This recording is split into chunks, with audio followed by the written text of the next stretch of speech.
कहते हैं ना कि जो ईश्वर को मंजूर होता है वह होकर ही रहता है।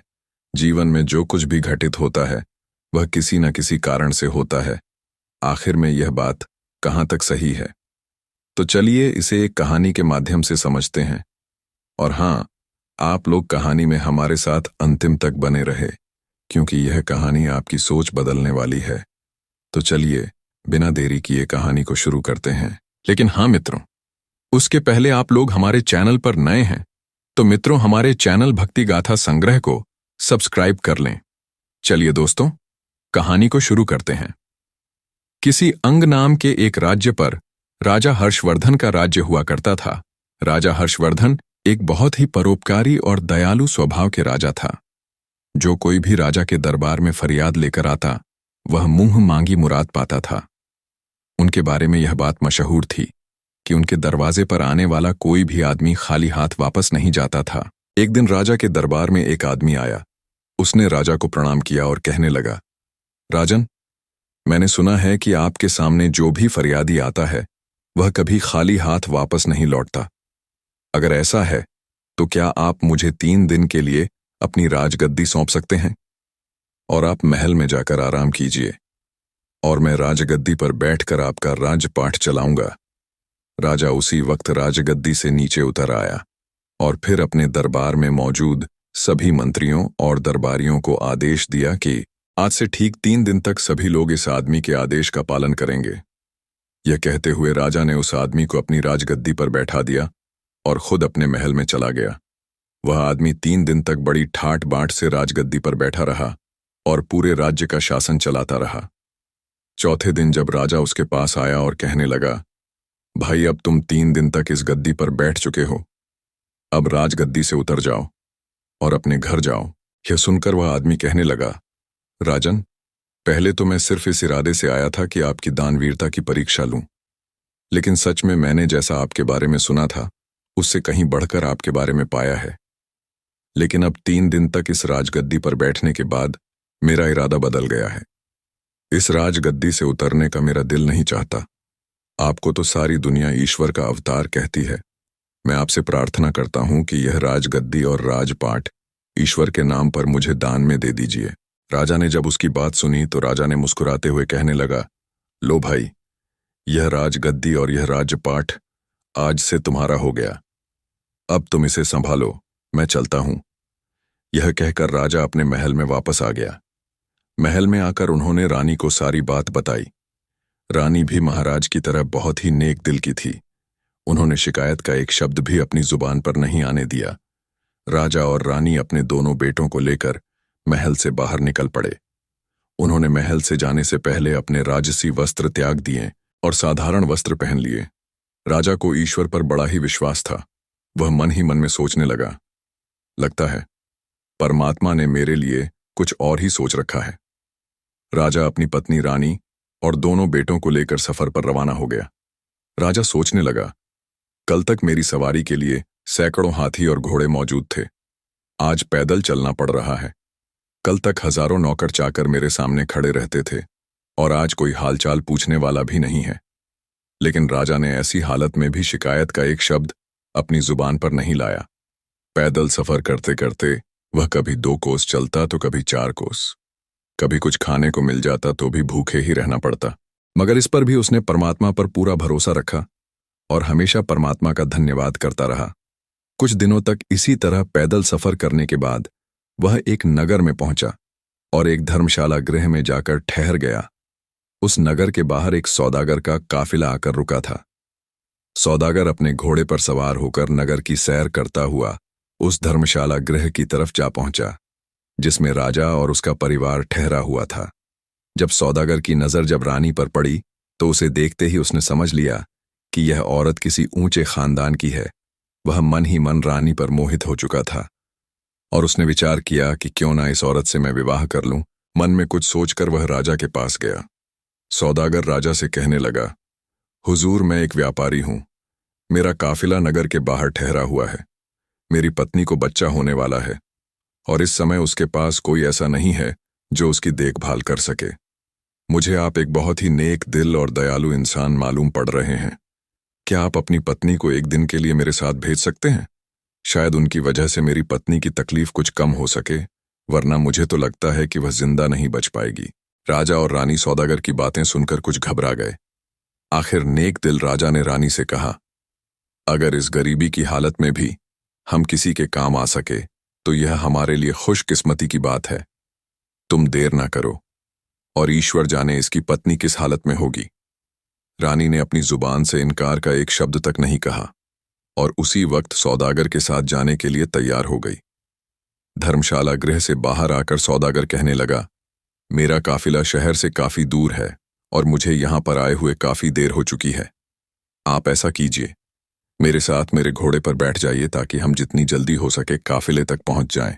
रानी बेचारी उस सौदागर की चालबाजी को नहीं समझ सकी और उसके साथ घोड़े पर सवार हो गई। सौदागर घोड़े पर सवार रानी को लेकर अपने काफिले पर पहुंचा। उसने अपने काफिले को कूच करने का आदेश दिया। अपना घोड़ा उसने एक तरफ भगाया और रानी को ले चला। यह सब देखकर रानी को सौदागर की चालबाजी का पता चला। रानी ने बहुत शोर मचाया, बहुत चीखी चिल्लाई, मगर सौदागर को उस पर बिल्कुल भी दया नहीं आई। वह उसे घोड़े पर बिठाकर कहीं और लेकर चला गया। दूसरी तरफ धर्मशाला गृह में इंतजार करता हुआ राजा सोचने लगा कि उसकी पत्नी अब तक क्यों नहीं आई। उसने सोचा, क्यों ना खुद चलकर देखा जाए कि आखिर माजरा क्या है। वह अपने दोनों लड़कों को साथ लेकर धर्मशाला गृह से निकला और शहर से बाहर आ पहुंचा। उसने सौदागर के काफिले को ढूंढने की बहुत कोशिश की, लेकिन काफिले का कहीं पता नहीं चला। तभी उसे उत्तर दिशा में धूल उड़ती हुई दिखाई दी। राजा ने अनुमान लगाया कि जरूर वह सौदागर उसकी रानी को लेकर उसी तरफ गया है। राजा भी अपने दोनों लड़कों को लेकर उस दिशा की तरफ चल दिया जिस तरफ काफिला गया था। थोड़ी दूर चलने के बाद राजा रास्ता भटक गया और कहीं दूसरी जगह जा पहुंचा, जहां उसके सामने एक नदी बह रही थी। राजा ने इधर उधर देखा कि शायद नदी पार करने के लिए कोई नाव मिल जाए, लेकिन वहां पर कोई नाव नहीं थी। उसने कुछ देर तक सोचा और फिर बड़े लड़के को नदी के किनारे पर बिठाया, छोटे लड़के को अपने कंधे पर बिठाया और नदी में उतर गया। राजा का इरादा था कि पहले छोटे बेटे को नदी के पार पहुंचा देगा और फिर वापस आकर बड़े बेटे को ले जाएगा। लेकिन कहते हैं ना, इंसान सोचता कुछ और है और होता कुछ और है। वह छोटे लड़के को कंधे पर उठाकर बड़ी मुश्किल से नदी के बीचों बीच पहुंचा। तभी उसे बड़े लड़के की चीख सुनाई दी। उसने मुड़कर देखा तो एक जंगली भालू उसके बेटे पर हमला करने वाला था। राजा अपने बेटे की चीख सुनकर घबरा गया। घबराहट की वजह से राजा के कंधे पर बैठे छोटा बेटा नदी में जा गिरा और बह गया। अब तो राजा खुद भी बहुत परेशान हो गया। वह जैसे तैसे नदी के किनारे तक जा पहुंचा। राजा यह समझ रहा था कि उसके बड़े बेटे को जंगली भालू ले गया और छोटा बेटा नदी में डूब गया। राजा सोचने लगा, पहले तो राजपाट हाथ से गया, फिर रानी भी मुझसे छीन गई, अब दोनों लड़के भी मुझसे बिछड़ गए। राजा मन ही मन बहुत दुखी था।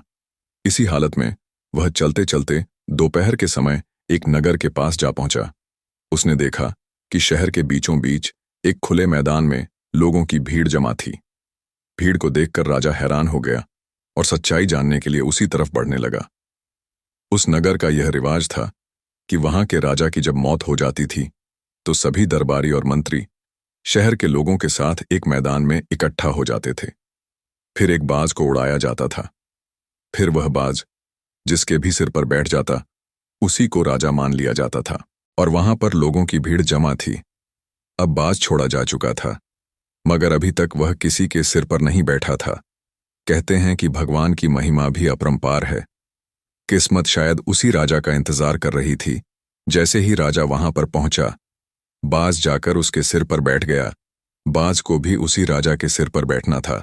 जैसे ही बाज उस राजा के शीर पर बैठा कि तुरंत सभी दरबारी हाथ जोड़कर उसके सामने आ खड़े हो गए और उसे अपना राजा मान लिया। वे सभी उससे प्रार्थना करने लगे, चलिए महाराज, अब आप ही इस देश के राजा हैं, अब चलकर अपनी राजगद्दी संभालिए। लेकिन राजा ने कहा, अरे भाई, मैं तो खुद राजपाट छोड़कर आया हूं। अपना राजपाट छोड़कर ही मैंने यह फकीरी हासिल की है।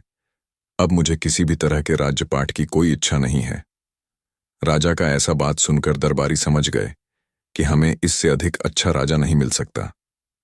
वे सभी जिद करने लगे कि आप ही हमारे राजा हैं। राजा के बार बार मना करने पर भी लोगों ने उसे अपना राजा बनाकर ही दम लिया। उसे राजा के कपड़े पहनाए गए, सर पर मुकुट रखा गया और महल में ले जाकर उसे राजगद्दी पर बिठाया गया। इसके बाद कई दिनों तक उस नगर में नए राजा के चुने जाने की खुशी में उत्सव मनाया गया। राजा ने भी मन ही मन इस राज्य को ईश्वर का पुरस्कार समझा और उस राज्य का राजपाट चलाने लगा। मगर मन ही मन में राजा दुखी रहता था। जब भी उसे अपनी पत्नी और अपने बेटों की याद आती तो उसकी आंखें नम हो जातीं। अब जरा उन बेटों का भी हाल सुनिए। जिस लड़के को जंगली भालू उठाकर ले गया था, उसे रास्ते में ही एक शिकारी की नजर पड़ी। उसने अपना तीर कमान पर चढ़ाया और निशाना सीधा भालू पर लगाया। भालू वहीं पर ढेर हो गया और लड़के की जान बच गई। और जो लड़का नदी में डूब गया था, उसे एक मछुआरे ने बचा लिया। मछुआरे और शिकारी के कोई औलाद नहीं थे और उन्होंने इन दोनों लड़कों को अपनी औलाद समझकर इनका पालन पोषण किया। ये दोनों ही आदमी उसी नगर के रहने वाले थे जहां इन दोनों लड़कों का पिता राजा बन चुका था। दोनों ही लड़के अपने अपने घर में बड़े हुए और वहां के राजा की सेना में वे भर्ती हो गए। भाग्य का खेल ऐसा हुआ कि उन दोनों को राजा का अंगरक्षक बना दिया गया। समय बीतने की वजह से दोनों लड़कों की शक्ल सूरत अब बिल्कुल बदल चुकी थी। ना तो राजा उन्हें पहचान सका कि यह उसी के बेटे हैं और ना ही उन लड़कों को समझ में आया कि राजगद्दी पर जो इंसान बैठा है वही उनका पिता है। बल्कि उन दोनों को तो यह भी एहसास नहीं हुआ कि वे दोनों सगे भाई हैं। यह भी कुदरत का ही खेल था कि वे इकट्ठे होकर भी अलग अलग ही थे। अब वे दोनों लड़के अंगरक्षक के रूप में हमेशा राजा के साथ ही रहते थे। राजा जब उनसे बातें करता तो उसे बहुत ही अच्छा महसूस होता। उन दोनों लड़कों से बातें करके राजा के मन को बहुत ही सुकून मिलता। दरअसल यह हुआ कि वह धोखेबाज सौदागर जो रानी को उठाकर ले गया था, इसी नगर में आ गया। इस दौरान सौदागर ने लाख कोशिश की कि रानी उससे शादी कर ले, मगर वह नेक औरत किसी भी तरह से शादी के लिए राजी नहीं हुई। सौदागर उसे एक अलग कक्ष में रखता था और उसकी कड़ी निगरानी की जाती थी। इस सौदागर का यहाँ के पहले राजा के दरबार में अक्सर आना जाना रहता था। सारे दरबारी और मंत्री इस सौदागर को अच्छी तरह से पहचानते थे। जब सौदागर को पता लगा कि पुराने राजा की मौत हो चुकी है तो उसे बहुत दुख हुआ, लेकिन मंत्रियों ने उसे बताया कि नया राजा पहले से भी ज्यादा अच्छा, नेक दिल और न्यायप्रिय है। यह सुनकर सौदागर ने मंत्री के हाथों राजा के लिए कुछ तोहफे भिजवा दिया और फिर खुद भी राजा से मिलने के लिए पहुंच गया। दरअसल बात यह था कि राजा ने उसे नहीं पहचाना कि यह वही धोखेबाज आदमी है जो उसकी रानी को ले भागा था। सौदागर भी यह ना समझ सका कि यह राजा भी वही आदमी है जिसे उसने धोखा दिया था। राजा ने सौदागर की बहुत ही मेहमान नवाजी की। सौदागर कई देशों की यात्रा कर चुका था। राजा सौदागर से उन देशों के बारे में पूछता और सौदागर उसे अपने सफर के किस्से सुनाता। एक दिन की बात है, जब सौदागर और राजा काफी देर तक बातें कर रहे थे। शाम ढल चुकी थी। तब राजा ने सौदागर से कहा, दोस्त, आज की शाम तुम यहीं पर रुक जाओ। मुझे व्यापार के मामले में तुमसे कुछ जरूरी बातें करनी है। सौदागर उस रात महल में रह तो गया, लेकिन वह कुछ परेशान सा नजर आ रहा था। राजा ने सौदागर से परेशानी का कारण पूछा तो सौदागर कहने लगा, हुजूर, दरअसल बात यह है कि मेरी पत्नी पागल हो गई है। उसकी देखभाल मुझे खुद करनी पड़ती है। मुझे हर समय यह डर लगा रहता है कि कहीं पागलपन की वजह से वह कहीं भाग ना निकले और किसी मुसीबत में ना फंस जाए।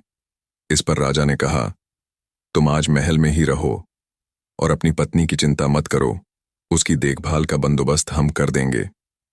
राजा ने यह कहकर अपने दोनों अंगरक्षकों यानी उन दोनों लड़कों को सौदागर के काफिले में जाकर उस औरत का पहरा देने का आदेश दिया जिसमें सौदागर की पत्नी यानी रानी को रखा गया था। दोनों लड़कों ने आदेश पाकर उसी वक्त सौदागर के घर जाकर घर के बाहर पहरा देना शुरू कर दिया, जिस घर में वह औरत कैद थी। रात जब आधी से ज्यादा गुजर चुकी थी तो छोटे लड़के को नींद आने लगी। इस पर बड़े लड़के ने कहा, देखो भाई, इस समय नींद का आना ठीक नहीं है। कहीं ऐसा ना हो कि हम दोनों की गलती के कारण ये औरत यहां से निकलकर भाग जाए। इस पर छोटे लड़के ने कहा, तो फिर भाई ऐसा करो कि कोई ऐसी कहानी सुनाओ जिसे सुनकर नींद उड़ जाए। ये सुनकर बड़े भाई ने जवाब दिया, मैं तुम्हें अपनी ही कहानी सुना देता हूं। अगर गौर से सुनोगे तो नींद तो क्या तुम्हारी भूख प्यास तक उड़ जाएगी। यह कहने के बाद उसने कहानी सुनाना शुरू किया और कहने लगा, अरे भाई, मैं एक राजा का बेटा हूं। मेरे पिता की न्यायप्रियता और दयालुता की दूर दूर तक चर्चा थी। लोग उन्हें ईश्वर का अवतार मानते थे। उन्होंने अपना राजपाट ईश्वर के नाम पर एक आदमी को दान में दे दिया और फिर मेरी मां और मेरे एक छोटे भाई को साथ लेकर सफर पर रवाना हो गए। रास्ते में एक सौदागर ने धोखा देकर मेरी मां को भगाकर ले गया। हम दोनों भाई अपने पिता के साथ ही थे। आगे चलकर हमें एक नदी मिली जहां पर कोई नाव नहीं थी। मेरे पिता ने मुझे किनारे पर बिठाया और छोटे भाई को कंधे पर बिठाकर नदी के पार ले चले। अभी वह नदी के बीचों बीच ही पहुंचे थे कि मुझे एक जंगली भालू ने पकड़ लिया। मेरे चीखने चिल्लाने से मेरे पिता घबरा गए और छोटा भाई उनके कंधे से उचक कर नदी में जा गिरा। इसके बाद उनका क्या हुआ मुझे कुछ मालूम नहीं, लेकिन जब वह जंगली भालू मुझे पकड़कर ले जा रहा था तभी मुझे एक शिकारी ने उस भालू से छुड़वा लिया। फिर मेरी किस्मत मुझे इस राजा तक ले आई। यह सुनकर दूसरा लड़का तुरंत उससे लिपट गया और कहने लगा, नदी में गिरने वाला वह बच्चा मैं ही था। मुझे एक मछुआरे ने डूबने से बचाया। फिर दोनों भाई गले लगकर रोने लगे। उन दोनों के रोने की आवाज सुनकर अंदर कैद खाने में बैठी हुई औरत अचानक चौंक पड़ी। वह उन दोनों लड़कों से इसका कारण पूछने लगी। दोनों लड़कों ने जब सारी कहानी उस औरत को बताई तो वह कहने लगी, मेरे बच्चों, तुम अपनी मां को नहीं पहचान सके। यह कहते हुए वह उन लड़कों से लिपट गई। तब उनकी मां ने बताया, मैं अब तक इस सौदागर की कैद में थी। दोनों लड़के मां मां पुकारते हुए उसे लिपट गए। इसके बाद वे दोनों उसी समय राजा के पास गए और उसे सारी घटना कह सुनाई। राजा को अभी तक यह नहीं मालूम था कि सौदागर की कैद में जो औरत है वह उसी की पत्नी है, लेकिन अब उसे मालूम हुआ कि वह औरत इन दोनों लड़कों की मां है। राजा ने यह फैसला किया कि वह इसी वक्त सारे मामले का दूध और पानी का पानी करेगा। उसने उसी समय उस औरत को लाने के लिए सिपाही भेजे। जब वह औरत राजा के सामने पेश हुई तो जैसे ही राजा की नजर उस पर पड़ी तो राजा की समझ में सारा माजरा आ गया। राजा की पत्नी भी अपने पति को देखकर पहचान गई और उसके कदमों में गिर गई। दोनों भाई भी अपने पिता को पहचान चुके थे और पिताजी पिताजी कहते हुए राजा से लिपट गए। सौदागर ने जब यह देखा कि उसकी पोल अब खुल चुकी है तो वह वहां से भागने लगा, मगर राजा के सिपाहियों ने उसे यह मौका नहीं दिया। उसे गिरफ्तार करके कारागार में डाल दिया गया। अगले दिन राजा ने उस सौदागर का सारा माल जब्त किया और उसे मृत्युदंड दे दिया गया। अब जरा उस आदमी का हाल भी सुनिए जिसने राजा से राजपाट दान में हासिल किया था। राजपाट मिलने के बाद वह आदमी बहुत ही मनचला और निर्दयी हो गया था। दई अपने खजाने को भरने के लिए उसने प्रजा पर कई तरह के कर लगा दिए। बेचारी गरीब प्रजा उसके जुल्म से परेशान हो गई थी। यहां तक कि मंत्री और दरबारी भी इस राजा से परेशान हो चुके थे। वे सभी इसी चिंता में रहते थे कि किसी तरह से वह अपने असली राजा का पता लगा पाए, ताकि इस अत्याचारी राजा को हटाकर एक बार फिर से उसे राजा बना दें।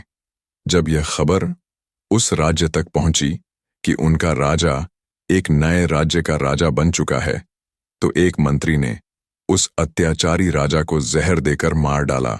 इस तरह से उस अत्याचारी राजा का अंत हो गया और वह मंत्री राजा के पास आया। सभी दरबारियों की तरफ से उसने प्रार्थना की कि वह फिर से अपने पुराने राज्य का राज्यपाट संभाल ले।